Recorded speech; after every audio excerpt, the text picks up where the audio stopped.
Sekarang Profesor Rocky Gerung. Makin susah diundang sekarang. Andre pernah nggak mengalami peristiwa mendebarkan di zaman Orde Baru? Jadi orang itu, dia ingat apa yang dia alami secara real. Tapi kalau saya ceritakan sesuatu yang tidak kamu alami, kamu hanya bisa bayangkan. Setiap minggu, saya di LBH dulu, penasehat politik Buyung Nasution. Setiap kali kita diskusi, datang polisi dari Kramat 5, dulu polisi dan tentara masih sama, Kremlin kita sebut. Dia masuk ke ruang diskusi, ada Malik. Dia naik di atas meja, dan dia bilang, demi undang-undang saya bubarkan diskusi ini. Orde Baru pakai demi undang-undang. Dia sah bubarin itu. Undang-undangnya subversif memang.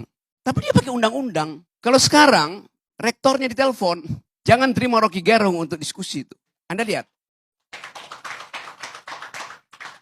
Jadi kalau Anda bilang, Jokowi merawat demokrasi, Jokowi tiba ketika Indonesia udah demokratis, Saudara Andre. Jokowi nggak ada di mana-mana ketika Anda di Uber-Uber itu. Jadi bagaimana mungkin Anda bilang Jokowi sedang merawat demokrasi? Dia memberantakkan demokrasi, itu intinya. Ada pepatah bilang begini, we choose joy and sorrow long before we experience them. Kita memilih kegembiraan atau kesusahan jauh sebelum kita mengalaminya. Kalimat itu, Anda tahu kalimat itu siapa yang ucapkan? Yang ucapkan itu adalah Gibran, yang nama depannya Kahlil. Jadi bagi Kahlil Gibran, pikiran itu udah memilih lebih dahulu sebelum dia mengalaminya. Jokowi di pikirannya sudah memilih jadi otoriter sebelum dia mengalaminya. Sebelum dia menjalankannya. Itu yang namanya authoritarian personality. Ide untuk memperpanjang masa jabatan itu adalah authoritarian personality. Ide untuk menambah masa jabatan itu adalah ide authoritarian personality. Ide untuk menjadikan Gibran calon wakil presiden itu adalah authoritarian personality. Dia udah memilih sebelum dia lakukan bahkan. Begitu cara melihat otoritarianisme, Saudara Andre. Jadi kalau Anda sebut-sebut dari awal bahwa ya ini ya Jokowi ya demokratis. Lo otaknya itu dari awal otoritarian. Itu dasarnya. Hitler menyembunyikan kebengisannya sebelum jadi pemimpin. Hitler dipilih secara demokratis. Itu pentingnya belajar sejarah, Saudara Andre itu. Pengetahuan Anda kurang sekali soal demokrasi itu. Ya, saya mau terangkan itu. Jadi hentikan segala macam cawek-cawekmu itu. Akan kelihatan Anda dungu kelihatannya tuh. Serius saya katakan itu. Ini akan pengaruhi. Kalau Anda masih begini terus saya kampanye di wilayah Anda di Padang itu. Jangan pilih Andre. Karena dia tidak setajam pikiran Sultan Syahrir. Tidak setajam pikiran Natsir. Tidak setajam pikiran Buya Hamka. Itu masalahnya. Saya lanjut sedikit. Ya tapi you nggak ngerti itu isi demokrasi itu. Itu soalnya. Memang Indonesia nggak ada dinasti. Karena semuanya dipilih. Oh iya. Dinasti itu darahnya biru. Yang sekarang bukan dinasti. Karena darahnya kotor. Kotoran itu ada di pikiran Pak Jokowi dari awal. Semua yang kita pernah bayangkan itu. Akhirnya ditemukan faktual oleh majalah Tempo. Semua yang kita janjikan sebagai perubahan. Dibatalkan oleh gerakan mahasiswa yang dengan satu kalimat. Kami muak. Anda mau uji dengan apa prinsip kami muak itu? Jadi ini bagian di mana bangsa ini, kalau kita sebut apa sebetulnya yang terjadi, this is the beginning of the end. Awal dari berakhirnya. Tapi Anda katakan Jokowi masih elektabilitasnya tinggi, Jokowi masih likability-nya 80%. Ya sama kayak Lilin. Lilin itu sebelum dia mati, dia menyala terang. Peng, mati. Itu poinnya tuh. Jadi saya bukan mau uji, saya mau beritahu bahwa kalau kita sembunyikan soal-soal yang tadi etik itu, kita masuk dalam tukar tambah. Machiavelli bilang begini, kebusukan kekuasaan bukan pada penggunaan fisik kekuasaan, tapi pada pengkhianatan itu, pada penipuan. Itu semua soft powernya Jokowi. Jokowi nggak datang seperti Soeharto bilang, I'll cover you, gua gebuk lu. Enggak. Dengan senyap dia lakukan pengkhianatan, pengkhianatan pada Ibu Mega, pengkhianatan pada bangsa ini, pengkhianatan pada emak-emak. Apa kurang kejamnya Jokowi? Dia bikin IKN. Dia jual nggak laku ke Cina, dia jual ke Amerika nggak laku, dia jual ke Mesir nggak laku, dia jual ke Malaysia nggak laku, dia jual ke Singapura nggak laku. Lalu akhirnya dia paksa oligarki itu untuk nyumbang di depan. Kurang cukup. Dia suruh APBN pindahkan 20, 30, 40% ke IKN. Pada saat yang sama, seorang pria berkeluarga di Kupang, tempat Parera, 2 hari lalu merobek perutnya karena nggak bisa beli beras. Pengisan siapa dengan Pak Harto? Tidak pernah ada di zaman Soeharto orang bunuh diri karena nggak bisa makan. Padahal orang ini setiap bulan di Kupang itu nunggu di pintu gerbang desa untuk dapat BLT. Dan itu ilmunya Jokowi. Membujuk orang supaya tidak produktif, supaya tidak pinter.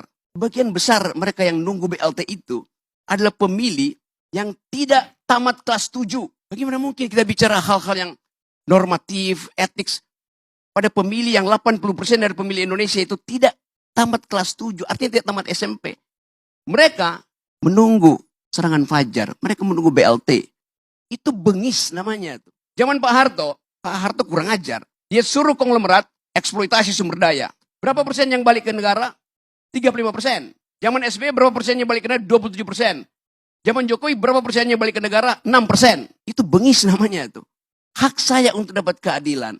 Hak mak-mak untuk dapat nutrisi. Supaya anak-anaknya punya masa depan. Tidak mengalami stunting. Dibatalkan oleh Jokowi. Melalui proyek-proyek infrastruktur yang gak ada gunanya tuh. Tadi saya baca di koran. Gubernur DKI bilang begini. ASN, kalau Anda malas, saya kirim ke IKN. Jadi IKN itu tempat pembuangan. Tempat penghukuman. Jadi Anda bayangkan seluruh literasi, narasi dari rejim Jokowi itu buruk. Minus bahkan. Tidak mengajarkan impian. Kenyataan yang dibikin oleh Jokowi. Di mana IKN itu bagus? Ada. Di mana?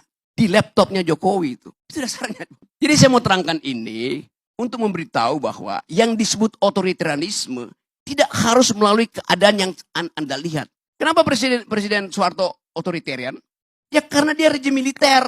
Ini rejim demokratis tapi memakai ide politik untuk mengatasi kemandekan ambisi dia. Itu datang dari pikiran yang otoritarian itu. Saya ingin beri semacam gambaran bahwa perubahan politik dalam keadaan semacam ini, di dalam keadaan ada pembusukan institusi, political decaying, harus kita bayangkan juga terjadi di luar sistem elektoral. Itu kira-kira yang dimaksudkan oleh Ibu Mega. Kalau saya mau teruskan logika Ibu Mega. Ibu Mega tidak bicara buat Pak Jokowi, tidak bicara buat Gerindra, tidak bicara buat macam-macam. Dia bicara untuk merekatkan kembali Wong Cilik. Karena cuma itu ingatan publik terhadap PDIP. Dianiaya oleh rejim otoriter. Sekarang, Wong Cilik nggak bisa bayangkan otoritarisme itu lagi. Karena Wong Cilik nunggu BLT-nya Jokowi. Itu soalnya. Jadi Ibu Mega recovering our past history.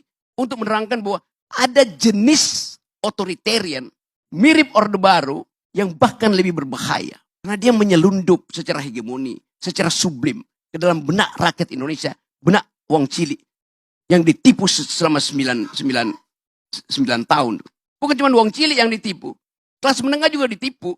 Dan kelas menengah akhirnya menangis di depan TV karena sadarnya telat. Saya mau terangkan ini bukan dalam upaya untuk mengadu domba Orde Baru, Orde Lama. Tetapi supaya kita paham bahwa kemampuan kita secara intelektual dibatalkan oleh Jokowi sehingga bahkan untuk mengerti demokrasi dari orang semacam Andre gagal dia pahami itu. Sekali lagi saya nggak ada problem dengan Anda. Saya punya problem dengan cara membaca sejarah. Terima kasih. Saya memang, Bang Rocky, ya tidak setajam Muhammad Nasir, Muhammad Yamin, Buya Hamka yang abang sebutkan tokoh-tokoh besar Sumatera Barat. Betul. Tapi bang, saya pertanggungjawabkan jabatan saya sebagai anggota DPR. Gak bisa begitu. Sebentar bang. Standar kita adalah Nasir, Hatta, Syahrir. Kalau dari bawah itu ada pergi dari demokrasi.